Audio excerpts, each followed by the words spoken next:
ಶಿವು ಹಾಗೆ ಸಂಪರ್ಕದಲ್ಲಿ ಮತ್ತಷ್ಟು ಅಪ್ಡೇಟ್ಸ್ ಲಭ್ಯವಾಗ್ತಾ ಇದೆ. ರೈಟ್, A1 ಐಶ್ವರ್ಯ ಅರೆಸ್ಟ್, A2 ಹರೀಶ್ ಅರೆಸ್ಟ್. ಆದ್ರೆ A3 ಆಗಿರುವಂತಹ ಧರ್ಮೇಂದ್ರ ನಾಪತ್ತೆಯಾಗಿದ್ದಾರೆ. ವಿಚಾರಣೆಗೆ ಹಾಜರಾಗುವಂತೆ ನಟ ಧರ್ಮೇಂದ್ರ ಹಾಗೂ ಕೂಡ ಈ ಪ್ರಕರಣಕ್ಕೆ ಸಂಬಂಧಪಟ್ಟ ಹಾಗೆ ಚಂದ್ರ ಲೇಔಟ್ ಪೊಲೀಸರು ನೋಟಿಸ್ ಅನ್ನ ಜಾರಿ ಮಾಡಿದ್ರು. ಆದ್ರೆ ಮೊಬೈಲ್ ಸ್ವಿಚ್ ಆಫ್ ಮಾಡಿಕೊಂಡು ನಟ ಧರ್ಮೇಂದ್ರ ನಾಪತ್ತೆಯಾಗಿದ್ದಾರೆ.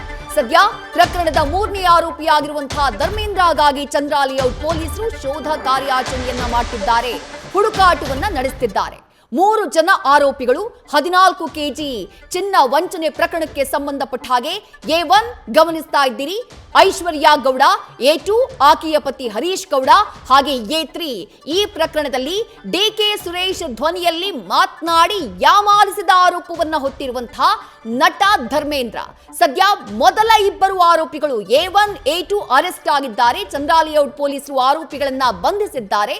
ಆದ್ರೆ A3 ಆಗಿರುವಂತಹ ನಟ ಧರ್ಮೇಂದ್ರ ವಿಚಾರಣೆಗೂ ಹಾಜರಾಗಿಲ್ಲ. ಅವ್ರಿಗೂ ಕೂಡ ವಿಚಾರಣೆಗೆ ಹಾಜರಾಗುವಂತೆ ಪೊಲೀಸರು ನೋಟಿಸ್ ಜಾರಿ ಮಾಡಿದ್ರು.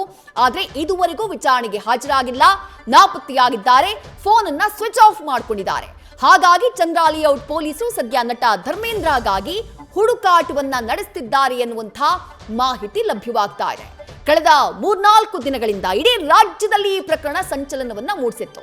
ಅದಕ್ಕೆ ಕಾರಣ ಈ ಕೇಸ್ನಲ್ಲಿ ದೊಡ್ಡವರ ಹೆಸರುಗಳು ಪ್ರಸ್ತಾಪ ಆಗಿದ್ದು, ಮೊದಲನೇದಾಗಿ ಮಾಜಿ ಸಂಸದರಾಗಿರುವಂತಹ DK ಸುರೇಶ್ ಅವರ ಹೆಸರು ಪ್ರಸ್ತಾಪ ಆಗುತ್ತೆ. ಯಾಕಂದ್ರೆ ನಾನವರ ತಂಗಿ ಅಂತ ಹೇಳ್ಕೊಂಡು ಐಶ್ವರ್ಯ ಗೌಡ ವಂಚನೆಯನ್ನ ಮಾಡಿರ್ತಾರೆ. ಅದಾದ ಬಳಿಕ ವಿನಯ್ ಕುಲಕರ್ಣಿ ಅವರ ಹೆಸರು, ನಟ ಧರ್ಮೇಂದ್ರ ಹೆಸರು, ಆಕೆಯ ವಿಡಿಯೋದಲ್ಲಿ 10 ಹಲವು ರಾಜಕಾರಣಿಗಳು ಕಾಣಿಸಿದ್ದು.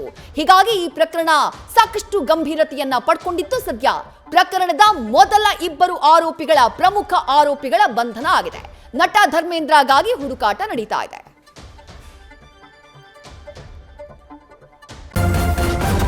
ನ್ಯೂಸ್ ಫಸ್ಟ್, ನಿರ್ಭೀತಿಯಿಂದ ನಿಮ್ಮ ಪರವಾಗಿ.